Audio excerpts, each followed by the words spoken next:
Salut tout le monde, bienvenue dans ce nouveau Ma Bible et mon couteau, une émission de catéchèse par des catholiques pour tout le monde. Et ce soir, en compagnie de Diego et Mauritius, bonsoir les gars. Salut Gabriel, Salut Gabriel, salut à Bonsoir, toute la salut aux bonsoir. famille. auditeurs. Bonsoir aux auditeurs, bien sûr. Bonne année encore, hein. Je crois qu'on souhaite la bonne année jusqu'à à peu près fin juillet. Euh, on va ce soir évoquer l'épiphanie, puisqu'on est en plein dedans. Et bah c'est bien de s'intéresser un petit peu à à tout ça. Pourquoi, qu'est-ce que c'est que cette histoire de galettes, de fèves et compagnie? Qu'est-ce qu'on fête? Parce que c'est con de fêter quelque chose sans savoir ce que c'est. Donc on se dit, allons-y, on va parler de ça de façon assez, comment dire, assez succincte. On va déblayer pour que ce soit le plus clair possible et qu'on puisse tous se sortir de là avec, comment dire, avec une idée, une certaine idée de ce qu'on fête et de pouvoir le partager et de pouvoir fêter correctement l'épiphanie. Voilà, le fait de le savoir, ça permet de faire les choses proprement, joliment, au lieu de juste acheter une galette, couper sa part, la manger. Ah, super, j'ai eu la fève. Ben, vas-y, mets la couronne et puis c'est fini. Donc, avant ça, la prière à l'Esprit Saint. Ensuite, on commencera l'émission, à savoir que cette fois-ci, on évoquera aussi la vie d'un saint, et pas n'importe lequel, vous verrez. Au nom du Père, et du Fils, et du Saint-Esprit. Amen. Venez, Esprit Saint, remplissez les cœurs de vos fidèles et allumez en eux le feu de votre amour. Envoyez votre Esprit Seigneur, et il se fera une création nouvelle, et vous renouvellerez la face de la terre. Prions. Ô Dieu qui avez instruit les cœurs de vos fidèles par la lumière du Saint-Esprit, donnez-nous par ce même esprit de comprendre et d'aimer ce qui est bien et de jouir sans cesse de ces divines consolations par Jésus-Christ notre Seigneur. Amen. Amen. Avant de commencer le fameux sujet de l'épiphanie, on va d'abord vous présenter un saint, et pas n'importe lequel, Saint Hilaire de Poitiers, évêque et docteur en 368. Et pour ce faire, c'est Monsieur Mauritius qui va s'en charger. Tout à fait, Gabriel. Alors, je vais vous parler un peu d'Hilaire de Poitiers, donc qui est issu d'une famille noble d'Aquitaine. C'est un jeune homme qui était très vite porté à l'étude et qui s'est très vite préoccupé du sens de la vie après ses études littéraires, jusqu'au moment où il est tombé sur un passage de la Bible où il a lu «Je suis celui qui est». À partir de ce moment-là, en fait, il a commencé à cheminer vers Dieu et à se préparer pour la prêtrise. Il sera baptisé à l'âge de 30 ans et il va suivre une carrière ecclésiale tout en ayant une vie de famille. Il deviendra le premier évêque de Poitiers en 353 et il sera reconnu comme un des pères fondateurs de la théologie en France. Donc ça va être un des premiers théologiens. C'est c'est quelqu'un qui a pris position contre une hérésie qui était très commune au IVe siècle, c'est l'arianisme. Donc l'hérésie qui, on le rappelle, refusait de croire que le Christ est de la même substance que le Père, c'est-à-dire que le Christ n'est pas Dieu. Et pour avoir dénoncé cela, Saint Hilaire a été exilé par l'empereur de l'époque qui suivait ces courants arianistes. Donc il a été fidèle au concile de Nicée de 325 qui avait déclaré, on le rappelle, hein, ce concile qui est un des plus célèbres dans l'édification de l'Église catholique, de dire que le Fils est consubstantiel au Père, c'est-à-dire que le Père et le Fils sont un même Dieu. Hilaire, alors, il va s'affirmer comme un défenseur du dogme de la Sainte Trinité, et notamment de la question du filioque. Donc le filioque, on le rappelle, c'est bien sûr le fait que le Fils procède, pardon, l'Esprit Saint procède du Père et du Fils. Donc c'est quelqu'un qui est il est décédé en 367, comme on le sait, et puis il est fêté chaque année par l'Église le 13 janvier. Il fait partie des pères de l'Église et c'est un docteur de l'Église depuis 1851 qu'il a canonisé, qui a été canonisé par Pie IX. Il est le patron de la ville de Parme en Italie. Alors, D'accord. Il a été canonisé tard, il a fallu il a du été temps. canonisé sur le tard, effectivement. Alors, il y a une petite chose qu'on peut développer sur Saint-Hilaire par rapport à la doctrine d'Arius. Je ne sais pas si on a encore du temps pour en parler, mais sinon, T'as le temps, vas-y. on a parlé l'essentiel, hein. Alors, donc la période historique où Saint-Hilaire a vécu, elle est caractérisée par un pluralisme religieux et culturel, c'est-à-dire qu'on est quand même dans un empire romain pour le tard, qui mélangeait, d'un côté, il y avait des chrétiens, il y avait plusieurs sectes chrétiennes également, et le paganisme était encore bien présent. Oui, c'était un empire romain Mais décadent. c'était un empire, disons que c'était un empire romain qui était en cours de conversion, et qui allait prendre ce chemin définitif justement par la cristallisation du Concile de Nicée. Mm. Donc avec toutes les polémiques qu'il y avait autour de l'essence du Christ, il y avait cette doctrine d'Arius, donc l'arianisme, pour n'en citer qu'une, qui trouvait un terreau assez fertile en Occident, notamment pour les ennemis de Rome. C'est ça qui est le parallèle qu'on peut mettre entre cette lutte contre l'hérésie et aujourd'hui cette lutte qu'il y a contre l'Occident d'un point de vue politique. C'est assez intéressant. Et ça ne prend racine que par le fait qu'il y a une absence de foi ou de doctrine qui soit clairement énoncée par le pape. Voilà.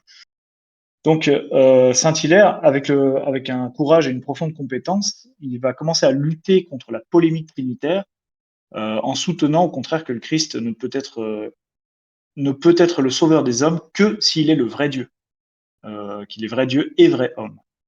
Donc c'est dans ce climat qu'il a été exilé sous ordre de l'empereur parce que ça causait des troubles publics, il y avait des conflits de religion, un petit peu comme il y a eu durant la guerre de 30 ans. Voilà. Après avoir été exilé, par contre, il est retourné à Poitiers à la fin des années 350. Et il a pu, sous le nouvel empereur Constantin, qui lui était conciliaire, puisqu'il avait participé au concile de Nicée, réimposer son autorité en tant qu'évêque et mettre en place le christianisme nicéen, donc c'est-à-dire l'Église catholique en France. Donc il mourra en 367 en laissant ses écrits d'exégète et des hymnes à caractère doctrinal. Voilà. Très bien. Ce fut parfait. Voilà Ouais, pour super. Saint-Hilaire de Poitiers, qui a fait un sacré boulot parce Voilà, que... j'avais cette dernière citation de Saint-Hilaire que je cherchais, que je ne trouvais pas. Ça fait partie de son œuvre écrite, et puis après on a fini. Dieu ne sait être rien d'autre qu'amour et ne sait être rien d'autre que Père. Et qui aime n'est pas envieux. Qui est Père l'est dans sa totalité. Ce nom n'admet pas de compromis, comme si Dieu pouvait être Père sous certains aspects, sans l'être sous d'autres. Voilà, c'est une de ses plus grandes citations. Très bien. Parce que ce que beaucoup savent pas, c'est que l'arianisme, c'est quelque chose qui a... Comment dire, qui était très répandu. Ça concernait pas quelques milliers de personnes, c'était vraiment... c'était des millions de personnes à travers toute l'Europe, l'arianisme. Et ça a duré longtemps.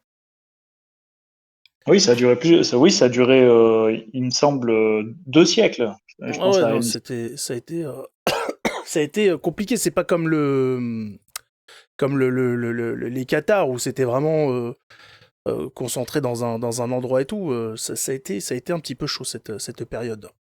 En tout cas, voilà pour ce qui était de Saint-Hilaire de Poitiers. On va maintenant pouvoir attaquer le sujet, l'épiphanie. Mais pour ce faire, on va commencer déjà par présenter ce que c'est et expliquer ce que c'est. Et c'est moi qui vais me charger de tout ça. Donc, qu'est-ce que l'épiphanie ? Eh bien, c'est bien plus qu'une excuse. Hein, vous imaginez bien pour manger de la galette. L'épiphanie, c'est une fête chrétienne qui célèbre la révélation de Dieu aux hommes à travers la venue de Jésus-Christ. Jusque-là, on n'est pas perdu. On célèbre surtout la visite des rois mages, qui viennent à la rencontre de l'enfant Jésus, un symbole de l'adoration universelle du divin. En France, parce que vous savez que des fois les fêtes sont pas fêtées partout au même moment, c'est fêté le 6 janvier, à savoir qu'au sein de l'Église, c'est-à-dire il y a la fête le jour férié, et puis il y a le jour où c'est célébré à l'église, à savoir que la plupart du temps, vu que les gens soit ne vont pas, soit ne peuvent pas aller à la messe en semaine, c'est déplacé au dimanche suivant. Voilà. Par exemple, moi, je sais que mon prêtre dimanche nous avait dit ouais, pas besoin de venir à la messe, enfin pas besoin de venir, c'est-à-dire si vous pouvez pas venir demain, de toute façon l'épiphanie sera déplacée à dimanche, donc pas de souci là-dessus.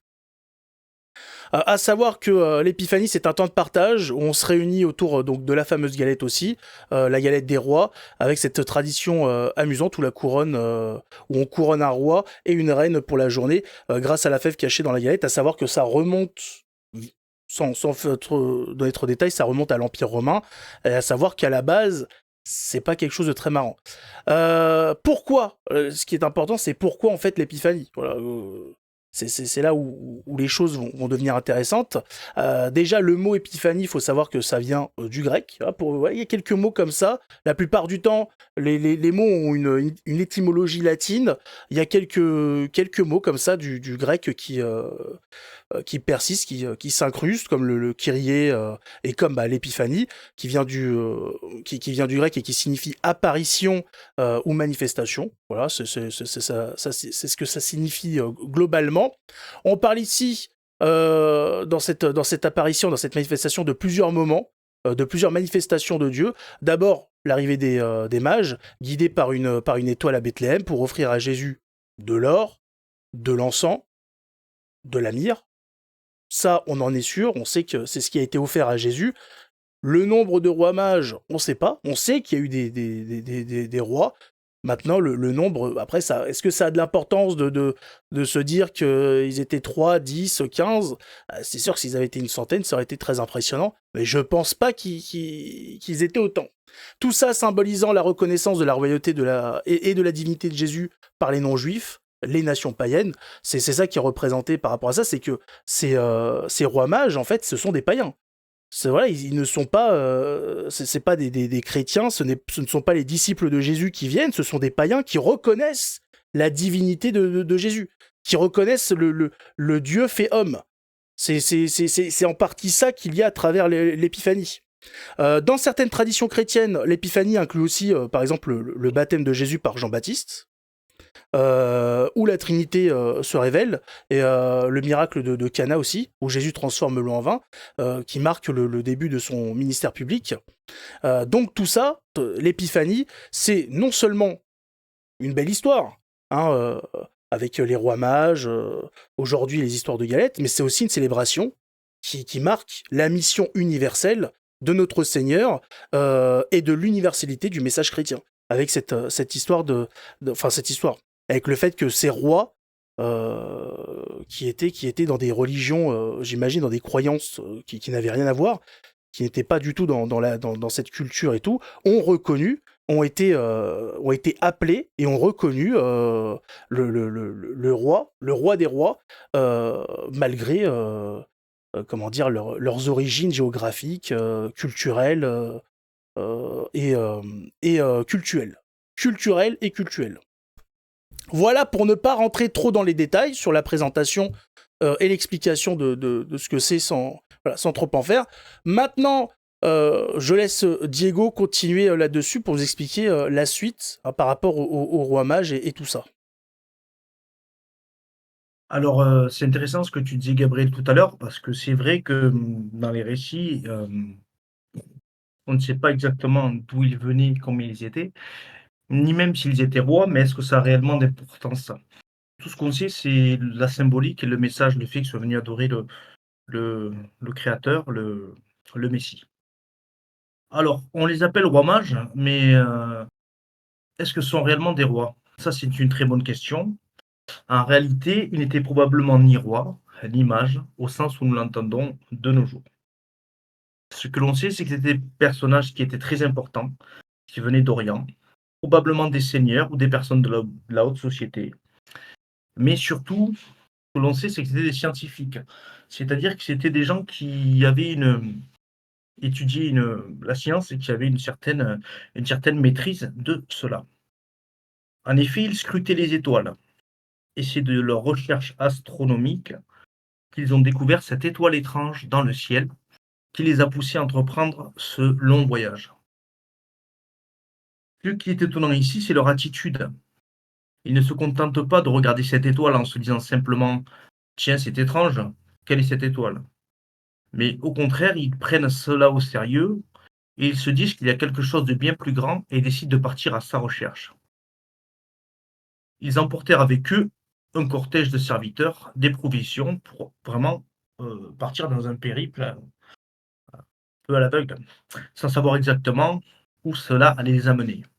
Alors il faut imaginer l'audace, la foi et la détermination nécessaires pour se lancer dans une telle aventure. C'est-à-dire que c'était quand même des gens de foi, des gens de conviction. Ils ont remarqué cette étoile, ils se sont dit: «Il y a quelque chose d'important qui est en train de se passer, il faut aller voir ce que c'est», pour être des témoins de ce qui se passe.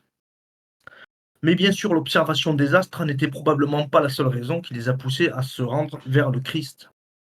En tant que savants, ils connaissaient sans doute les prophéties de l'Ancien Testament et d'autres textes sacrés, les textes sacrés des Hébreux. Lorsqu'ils arrivèrent à Jérusalem et que l'étoile disparut, ils demandèrent. Donc, il faut savoir qu'ils arrivèrent à Jérusalem, ils arrivèrent pour aller voir le roi Hérode, qui était roi à ce moment-là. Ils demandèrent: où est le roi? Où est le nouveau roi, pardon, le Messie? Alors Hérode, lui, sur son trône, pensa tout d'abord qu'il parlait de lui, et en apprenant qu'il cherchait un autre roi, le roi d'Israël, tel qu'il avait été nommé par les Romains, il fut troublé, nous disent les Saintes Écritures, et c'est le moins qu'on puisse dire, parce qu'il était vraiment très énervé, parce qu'il a été en quelque sorte ridiculisé.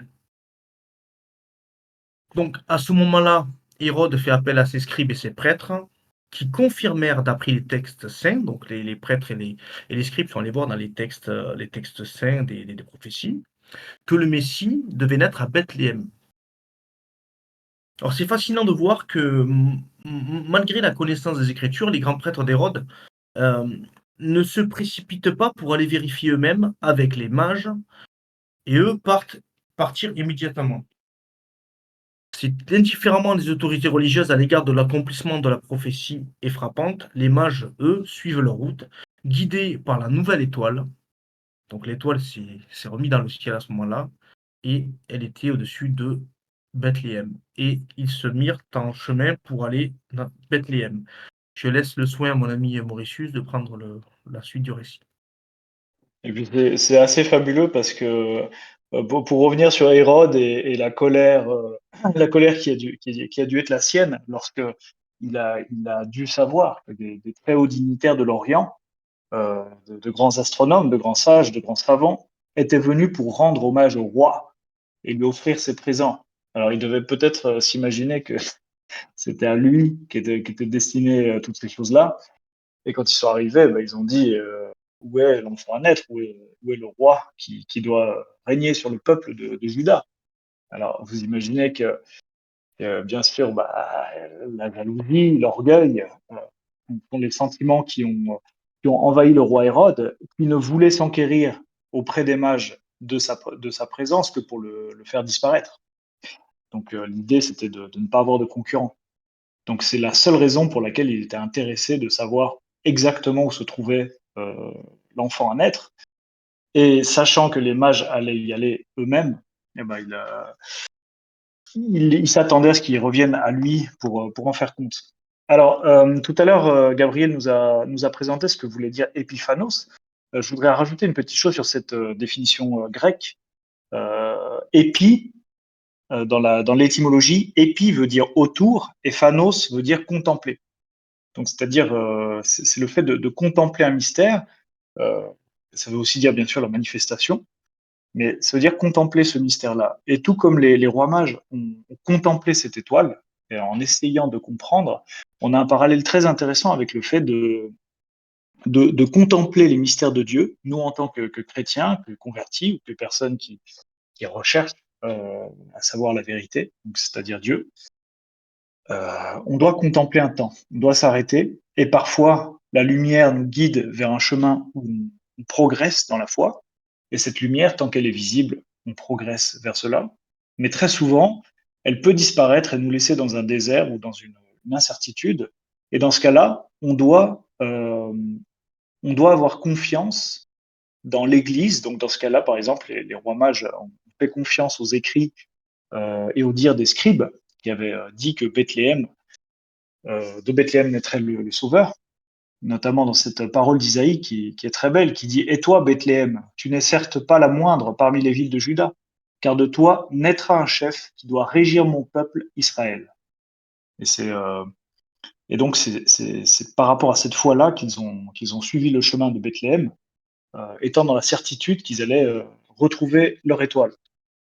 Et c'est ce qui s'est passé. Sur le chemin de Bethléem, l'étoile est apparue et les a conduits de nouveau vers le lieu exact de la nativité, où elle s'est arrêtée au-dessus.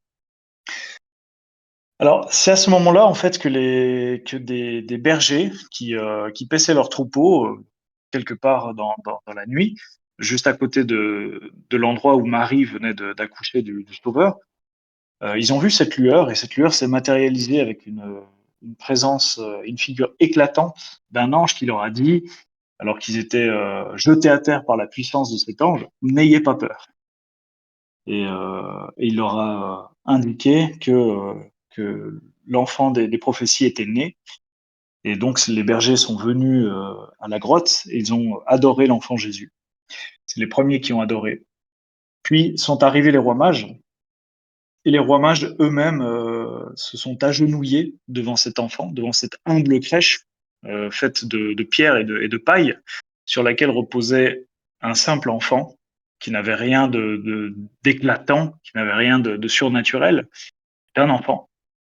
Et ils ont offert 3 présents. Donc les 3 présents sont très symboliques également.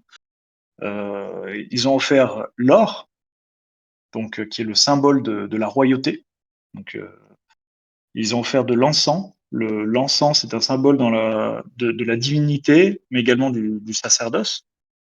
Et enfin, la myrrhe, qu'on appelle, donc une sorte de résine d'arbre, qui est aussi un parfum de bonne odeur qu'on offre sur les autels, et également avec lesquels on embaume les morts, ce qui préfigurait en fait le sacrifice et la mort à laquelle était destiné notre Seigneur Jésus-Christ. Alors, il est très intéressant de voir aussi tout ce que les prophètes avaient dit dans les anciennes écritures, qui étaient des choses qui sont arrivées dans tous les pays d'Orient. C'est-à-dire que tous les pays d'Orient avaient entendu parler des prophéties d'Isaïe, parce que les prophètes criaient sur les toits qui voulait entendre les paroles de Dieu. Donc il avait dit également « Et il est venu parmi les siens qui ne l'ont pas reconnu ». Donc c'était une préfigure de Jésus et du fait qu'il n'allait pas être reçu. Méconnaissable et repoussant d'aspect, homme de douleur et habitué à la souffrance, car il s'était chargé de toutes nos trahisons et de nos péchés. Donc là, on voit bien le calvaire. Donc c'était quand même pas anodin, et ce qu'on veut dire par là, c'est que tout ce qui devait arriver était déjà écrit, était déjà prévu, et il fallait en fait que la symbolique et la parallèle et le parallèle de cette réalité soient déjà écrits. Donc, c'est-à-dire qu'en fait, Dieu se manifeste et offre sa révélation sans jamais vraiment choquer ni bouleverser la sensibilité humaine, bien qu'il en soit capable. Il peut faire des miracles, il est capable de ressusciter les morts, il est capable de créer, comme on le sait. Mais en fait, par respect pour nous, il va toujours le faire d'une manière qui soit très subtile, très douce. Je ne sais pas si vous m'entendez parce que... On t'entend. Si, on Ok. t'entend, oui. Moi Ouais. aussi, de toute façon. Excusez-moi, c'est parce que des fois j'ai des petits problèmes avec le réseau. Et d'une manière très douce, qui soit, par exemple, il ne va pas arriver éclatant avec des trompettes d'anges en descendant dans la crèche. Non, il est simplement venu. naissant, un simple enfant, un petit bébé, faible, pour ne pas choquer justement la... Et pourtant, tout le mystère est là. Il y a également un ordre assez hiérarchique dans cette révélation, dans cette image des rois mages, où Dieu enseigne par une élite déjà instruite. Donc, il n'hésite pas à prendre également une élite instruite, on va dire les rois mages, qui sont des savants, des astronomes, des mathématiciens, mais il n'hésite pas non plus à prendre des gens de toutes les conditions pour en faire des pêcheurs d'hommes. Et c'est un petit peu la symbolique qu'il y a derrière les trois figures de la nativité de Jésus, qui sont l'adoration des bergers, la venue des rois mages, et puis un petit peu avant les rois mages, il y a eu la circoncision, donc avec la prophétie de Sainte Anne, la mère de Marie, et de Siméon, donc le vieillard qui a circoncis Jésus. Alors je vais juste en parler très succinctement. Vas-y. Le rôle des rois mages, le rôle des bergers, pardon, c'est celui des Juifs qui deviendront des fidèles. C'est une préfiguration, comme notre Seigneur aime beaucoup faire. Il fait des préfigurations avec des symboliques précédentes qui se confirment dans le futur. Les bergers sont les Juifs fidèles qui seront les apôtres et les martyrs des premiers siècles. Les personnes qui doivent paître le troupeau. C'est pour ça qu'il fallait que ce soit des bergers. Les rois mages, quant à eux, symbolisent les païens convertis, pleins de gloire, pleins de puissance, pleins de science. Ceux-ci peuvent être représentés par les grands empires, notamment l'Empire romain d'Orient, l'Égypte, qui fourniront à la chrétienté les moyens matériels et civilisationnels pour émerger. Donc c'était ce deuxième aspect. Et le rôle de Siméon pendant la circoncision et les prophéties qu'il a fait sur la vie de Jésus, qui suivent celles d'Isaïe, bien sûr, qui sont les 7 douleurs annoncées à Marie, eh bien, ça représente les prophéties mystiques qui sont au cours de l'histoire et jusqu'à aujourd'hui, hein, on a encore des mystiques assez récents comme Lucie Mayer, Marie-Julie Génie. C'est toutes ces choses-là en fait qui viennent confirmer au cours du déroulement des choses que la parole de Dieu non seulement est intemporelle, mais qu'elle s'accomplit toujours. Et on le voit. Donc il est venu dans un troisième temps. Voilà, je ne suis pas voilà. Donc, pourquoi est-ce qu'il est venu avec des personnes et des prêtres éduqués Alors, attendez. Je sais pas pour les... Alors, un parallèle intéressant, c'est ça. C'est que, bien sûr, il a pris des prêtres et des gens éduqués pour enseigner, mais il a également pris des humbles. Et on se dit aussi également que la figure des rois mages, c'est celle de gens païens. Alors pourquoi des païens? Alors qu'il avait bien des scribes et des gens très puissants comme Hérode, qui aurait pu très bien prendre le rôle de roi mage, qui lui-même avait des mystiques à son service, qui connaissaient très bien les Écritures. Pourquoi est-ce qu'il ne les a pas pris? Eh bien, Jésus lui-même nous le rappelle pendant pendant son ministère. Il a dit, je ne suis pas venu pour les bien portants et pour les forts, je suis venu pour les faibles et les malades. C'est-à-dire que par là, il nous montrait déjà que le salut n'allait pas être une exclusivité du peuple juif, mais bien un salut universel et donc catholique. Alors le parallèle est assez intéressant et on en a rapidement parlé, enfin Gabriel en a parlé tout à l'heure, c'était sur les quantités d'or et d'encens et de myrrhe. On n'en sait pas grand-chose, effectivement. On ne sait pas combien il y avait vraiment de rois mages, s'il y en avait 3, s'il y avait exactement 3 présents, ou si justement c'était peut-être des caravanes qui contenaient des monceaux d'or, des monceaux d'encens et tout ça. Un petit parallèle qu'on pourrait avoir, qui exagère peut-être aussi, c'est les 1001 nuits avec Aladdin. Aladdin qui nous parle de 103 chameaux qui sont venus. Donc Aladdin, effectivement, figure d'un roi mage. Petite autre anecdote de ce moment-là, c'est sur l'étoile, sur la caractéristique de l'étoile que les rois mages ont toujours suivi pour arriver à notre Seigneur. C'est les commentaires de Saint Jean Chrysostome qui parlait d'une apparence sollicitée par le Saint-Esprit. Donc tout comme la colombe qui est venue au baptême de Jésus, ou tout comme les langues de feu qui sont descendues sur les apôtres moment de, au moment euh, de la Pentecôte. Voilà. Donc, ce sont des manifestations soit de l'Esprit Saint lui-même ou d'un ange de Dieu qui est parfois représenté dans la crèche. Alors, selon ce saint patron de l'Église, on parle d'une véritable étoile qui était vraiment un phénomène astronomique visible dans le ciel et qui était rapporté par des écrits de cette époque-là, de tout horizon, hein, depuis l'Arabie jusqu'en Occident, un peu partout, il y avait des écrits qui ont parlé de ça. Et aujourd'hui, bon, scientifiquement, on n'a pas une preuve complète de ce qui s'est passé vraiment. Alors, on se demande si c'était pas la comète de Halley qui était visible à cette époque-là, ou si c'était peut-être une supernova ou un autre phénomène astrologique. Voilà. Alors, les rois, après avoir offert leur présent et adoré Jésus, ayant accompli leur mission, euh, ils ont reçu un songe, c'est-à-dire que durant leur sommeil, ils ont fait un rêve et un ange leur a dit de passer par un autre chemin, donc de ne pas revenir vers Hérode pour rentrer dans leur terre, car Hérode, donc le roi actuel de la Judée, portait de mauvaises intentions à l'égard de l'enfant. Donc Gabriel, je ne sais pas si tu veux prendre la suite. Oui, oui, oui, oui, oui. Oui, il faut savoir qu'effectivement que Hérode, donc comme ça a été dit, avait déjà mal pris le fait que les rois mages viennent, mais pas pour lui. Euh, quand il leur a demandé où est le roi des Juifs qui vient de naître, ça l'a un petit peu bousculé. Il faut savoir qu'Hérode, c'était quelqu'un qui était connu pour être quelqu'un de méchant par nature. Ouais, c'était un roi qui n'était pas très apprécié, qui ne se faisait pas apprécier par son comportement.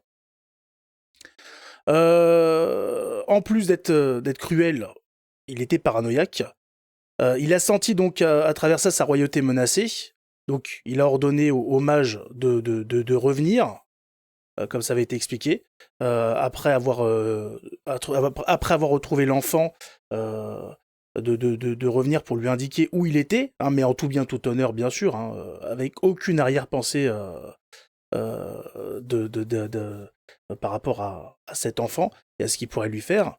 Bien évidemment, les rois mages, hein, vous imaginez bien qu'après tout ce qu'ils ont entrepris, c'est pas pour aller raconter à Hérode où est l'enfant. Donc, ils se sont en fait, ils ont eu un songe dans un rêve qui leur a dit de se tirer et de pas passer par la case départ. Donc, ils ont écouté le message qu'ils avaient reçu. Bien évidemment, Monsieur Hérode, il a été un petit peu furieux d'avoir été dupé. Ah, ça l'a un petit peu agacé. Bon, faut dire aussi, il devait pas être malin quand même, parce que les types viennent à la rencontre du roi des rois. C'est pas pour ensuite dire à un type qui est connu pour être cruel et paranoïaque où il est. Donc, Hérode, dans sa folie, prend une décision terrible. Il ordonne le massacre de tous les enfants de Bethléem et de ses alentours. Parce que ça suffisait pas. Question d'être sûr de régler le problème, question de se débarrasser de ce concurrent.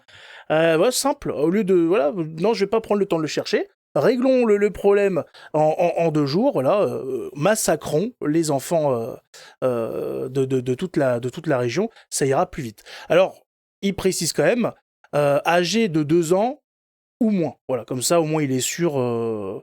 Il se dit, voilà, normalement, avec ça, je serai tranquille. Cette décision, cette chose est décrite dans l'évangile selon Matthieu, qui est connu sous le nom de massacre des saints innocents. Voilà, cette histoire nous parle de l'innocence face à la tyrannie, de la lumière contre l'obscurité. Elle est rappelée chaque année le 28 décembre dans l'Église catholique. C'est bien, ça nous concerne. C'est un jour de commémoration, mais aussi de réflexion sur la souffrance des innocents. Théologiquement, ce massacre est vu comme un accomplissement d'une prophétie de Jérémie, où Rachel pleure ses enfants, une image de douleur maternelle universelle.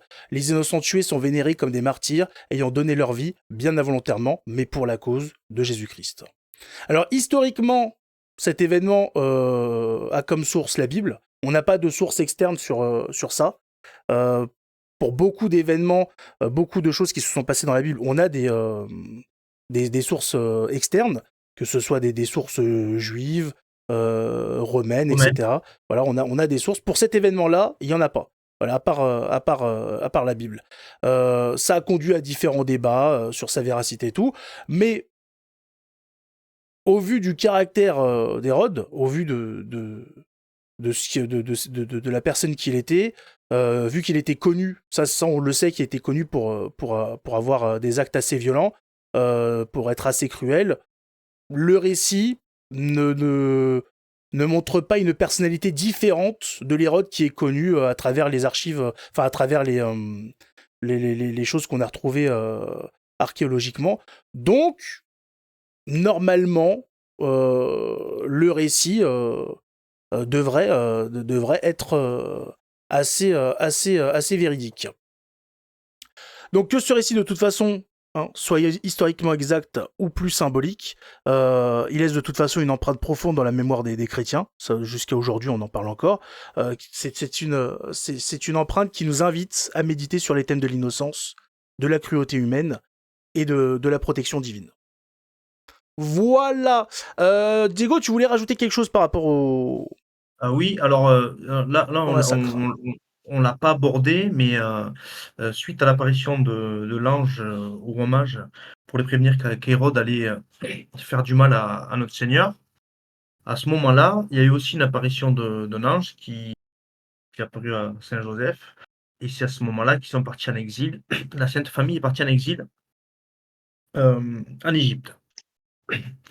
Alors, il faut savoir qu'il existe une subtilité liturgique assez sympa. C'est la possibilité dans certaines paroisses, si vous assistiez à la messe, que le prêtre a fait déjà cette coutume, notamment dans les messes traditionnelles. Il existe en effet la possibilité de rentrer par de ne rentrer par le même chemin à l'aller, enfin rentrer par le chemin à l'aller. Et lorsque vous faites une procession, à la fin de la messe, vous ne repassez pas par le même endroit. Donc c'est une pratique qui existait dans certains endroits pour imiter les Romains qui, après avoir visité le Christ, ne repassent pas par Jérusalem. Euh, il y a aussi le fait, dont tu avais abordé tout début, Gabriel, le fait de manger une galette des rois. Alors, la, la vraie célébration, c'est de manger donc la galette des rois. Et bien sûr, il y a la tradition de distribuer des parts pour trouver la fève. La fève qui, à l'époque, c'était le Christ dans la crèche, ou des saints, ou l'ange, ou la Vierge Marie. Et ça vient de la culture païenne. C'était à l'époque du Sol Invictus, à l'époque où on vénérait Saturne. On tirait une galette avec un haricot à l'intérieur. Et celui qui avait le haricot était le roi de la fête. Mais c'était un roi avec un destin funeste, parce que son sort était souvent marqué par une ironie tragique. Cette personne était désignée comme le roi de la fête. Durant les festivités, toute la journée, il était honoré et traité comme un monarque pendant la journée, mais son rôle était en fait celui d'un sacrifié, et à la fin de la célébration, ce pauvre bouc était sacrifié comme une grosse point d'exclamation. Euh, mais cette coutume des mages a donné la tradition de changer de chemin pour les presses sacristies, les messes dominicales. Donc, pardon, je me... C'est bon pour moi, C'est tout bon? c'est tout bon. Ouais, c'est mieux finalement aujourd'hui. Le fait que. Enfin, après, ça dépend des régions, je sais pas. Moi, je sais que j'avais pas ça en Île-de-France, mais par exemple, quand j'ai rejoint ma femme par chez eux, celui qui tombait sur la fève, bah, c'est lui qui payait la galette la prochaine fois. Tout à fait. Oui, tout à fait. Ouais.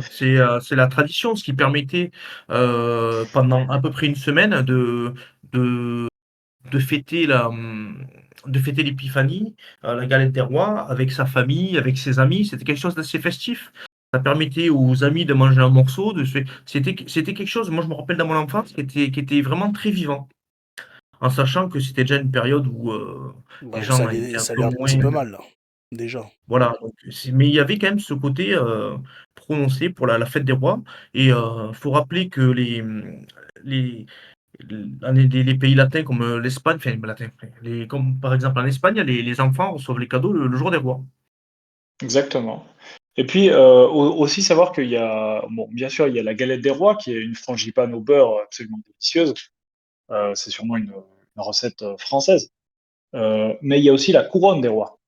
Alors la couronne des rois, c'est pas la couronne qu'on se met sur la tête, c'est un pain en fait tout simplement circulaire qui ressemble à une couronne avec des fruits secs dessus. Et puis en Mmh. fait, c'est à peu près le même principe. Et en tout cas, je sais qu'au Mexique, c'est comme ça.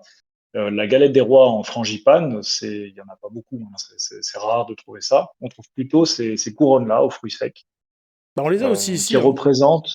Ouais, il me semble qu'il y en a de plus en plus ici aussi. Euh, Ça devient assez populaire. Moi, j'ai toujours connu Et ça en mettre Occitanie un quand peu. j'étais jeune aussi. Oui. Il y avait les deux. Ah, il y avait les deux, ouais, sûrement. Bah oui, c'est peut-être dans le sud. Dans le sud, il y en a peut-être plus, ouais, c'est vrai. Et la tradition est un petit peu différente là-bas, c'est-à-dire que celui qui trouve la fève a en fait trouvé l'enfant Jésus et il va distribuer ses grâces. C'est-à-dire que ayant trouvé l'enfant Jésus, bah, il repart et normalement 3 semaines plus tard, il y a, je ne sais pas quelle fête il y a, mais à ce moment-là, il y a une distribution de tamales qui est organisée par celui qui a trouvé l'enfant Jésus. Donc celui Ah, qui a trouvé la fève, qui est toujours une figure de Jésus, hein, c'est pas un Pokémon, voilà, c'est pas des choses comme ça, eh ben, il doit préparer ces aliments-là, ou en tout cas, ou les faire préparer, et ensuite il invitera des convives et ils mangeront ces pains qui représentent, enfin ces pains, c'est du tamal, hein, c'est à base de viande et de maïs, Mmh. et en fait ce sont des grâces, tout simplement. Ah, c'est pas mal, hein. Ah, mais c'est le Mexique, ils ont un retard sur nous, sur la dégénérescence. Enfin, j'espère ils le rattraperont jamais d'ailleurs. Donc c'est pour ça que je pense qu'il y a encore ces choses-là. Je sais pas exactement à travers l'histoire comment a été fêtée l'épiphanie à travers les régions françaises, mais j'imagine qu'il devait avoir des trucs. Déjà, on sait qu'il y a pas si longtemps, enfin il y a pas si longtemps, il y a quelques siècles, les fêtes duraient au minimum une semaine. Donc imagine, j'imagine que oui. si ça dure aussi longtemps, c'est qu'il se passait pas mal de choses. Après, il faut savoir que quand même le Mexique, qui est un des pays les plus catholiques avec les Philippins, il a quand même deux facettes. C'est-à-dire que d'un côté, ce sont des fervents catholiques et de l'autre côté, il y a ce qu'on appelle la santeria, oui, la santeria, qui vénère une vierge avec une tête de mort. Et Ah bah oui, ils ont la c'est fête des morts et tout. Oui, non mais il y a non, mais aussi effectivement. en dehors de ça, ils ont vraiment un truc où les sicarios, les tueurs à gages, vouent un culte à une espèce de vierge. Oui, c'est D'ailleurs, un culte païen, oui, ouais, c'est tout à une, fait. c'est un, c'est Alors une oui, sainte et puis ça Notre-Dame de revient. Guadeloupe avec une tête de mort. Ah, Et il faut savoir qu'il y a aussi et- énormément de sorcellerie là-bas. Donc il y a quand même les deux visages. Il faut savoir que les pays d'Amérique latine ou afro-latins vénèrent, comme par exemple à Cuba, ils vénèrent les orichas. Les orichas, c'était vraiment des choses qui venaient d'Afrique. Et petit aparté, mais vous aviez, comment il s'appelle, Fidel Castro, son père était espagnol galicien. Il était parti combattre pendant les différentes guerres et sa mère était d'origine africaine. Et en fait, il vénérait ce genre de choses. D'ailleurs, il y avait un groupe de rap à l'époque cubain qui s'appelait Orishas. Et il y a un peu des deux. Il y a à boire et à manger. Et c'était aussi des peuples à l'époque qui faisaient des sacrifices, leurs ancêtres, avant qu'ils soient chrétiens. Donc c'est pour ça que des fois ils font preuve d'une barbarie sans nom, notamment les cartels. Donc il y a vraiment le meilleur comme le pire là. Justement, pour illustrer un petit peu ton propos, Diego, la Santa Muerte, c'est une dégénérescence en fait qui part de Notre-Dame de Guadeloupe parce qu'ils ont pris la figure qui est très belle avec le manteau étoilé, etc. Et ils l'ont adapté. En fait, c'est une régression au paganisme, euh, Hum. au culte de la déesse de la mort qui s'appelle Mictecacihuatl. Donc c'est la déesse aztèque de la mort qui se nourrit de sacrifices humains, notamment celles des ennemis vaincus au combat.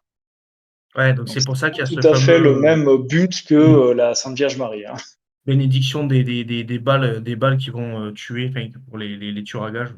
Et, euh, C'est tout à fait démoniaque. et Voilà, après, c'est tout à fait et après, il y a démoniaque et tout à la fait. santeria, c'est vraiment le Bah, côté, les crimes de sang, enfin, des rituels avec du sang, quoi, la magie. ouais, ouais, après, Ah, mais il tout à faut. fait. C'est pour ça Après, qu'ils découpent les morts, hein. l'histoire des balles bénies, dans ce contexte-là, effectivement, c'est pas terrible. Mais à savoir que, par exemple, à l'époque des croisades, les épées Oui. étaient bénies, mais enfin, c'était pas des tueurs à gages, quoi. Et c'était une guerre sainte. Oui, ils Donc ne servaient pas c'était un autre contexte. le même Dieu, quoi. Et puis on voit tout de suite que la barbarie et les choses abominables, c'est jamais trop l'œuvre de gens Oui. qui combattent pour la foi. Hein, Et euh, je voulais dire, il y a quelque chose de particulier aussi, j'avais vu il y a pas très longtemps qui disait qu'il y avait une recrudescence, des cas de possession et autres, obsession et autres, beaucoup au Mexique parce que justement il y avait un peu ce double visage, dans ce pays avec à la fois des gens qui avaient une foi crue catholique et les autres et des fois même ce sont les 2, hein, ce sont les mêmes, hein. C'est les gens qui vont, à l'église au premier rang, qui vont, donner un coup de main, s'investir dans leur paroisse, mais qui font aussi les c'est ça qui est quand même hallucinant, quoi. Moi, je vais au deuxième rang.